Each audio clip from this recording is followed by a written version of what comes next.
वर्ध्याच्या आष्टी तालुक्यातील सेवा पंधरवड्याचा आमदार दादाराव केचे यांच्या हस्ते शुभारंभ, तहसीलदार आणि विविध विभागाच्या अधिकाऱ्यांची उपस्थिती।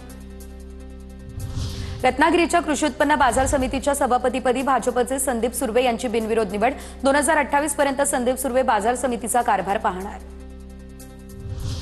धुळ्याच्या कापळणे गावामध्ये नवरात्रीनिमित्त देवमडीवरती 51 फुटांचा ध्वज उभारला। ध्वज मिरवणुकीमध्ये गावातील ग्रामस्थ मोठ्या संख्येने सहभागी। अमरावतीच्या राजापेठमधील उड्डाणपुलावरील एक्सपान्शन जॉईंटमध्ये गॅप। उड्डाणपुलावरती एकूण 4 ठिकाणी पुलावर गॅपमुळे उड्डाणपुलावरती अपघाताचा धोका वाढला। वाशिम जिल्ह्यात मुसळधार पाऊस, त्यामुळे हळद पिकांचं अतोनात नुकसान। आपत्तीमुळे शेतकरी हवालदिल, नुकसान भरपाई देण्याची शेतकऱ्यांची मागणी।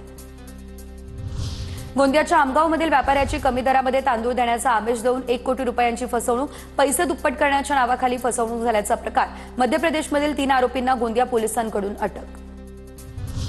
गोंदियाच्या सडक अर्जुनी तालुक्यातील भुसारीटोला गावामध्ये बिबट्याची दहशत। मध्यरात्रीपर्यंत गावकऱ्यांचा हातात लाठ्या-काठ्या घेऊन पहारा। बिबट्याचा गावातील जनावरांवरती हल्ला, गावकऱ्यांची चिंता त्यामुळे वाढली। लातूरमधील मांजरा नदीच्या पुरामध्ये झाडावरती अडकलेल्या वानरांना फळं पाठवली। वानरं झाडावरती 3 दिवसांपासून अडकलेली। आपत्ती व्यवस्थापन पथकाच्या माध्यमातून फळं पोहोचवण्यात आली। भुसावळ शहरातील रेशन दुकानात तांदळाच्या पोत्यामध्ये रेती आढळली। नागरिकांकडून संताप व्यक्त, संबंधित विभागाने तातडीने लक्ष देण्याची मागणी।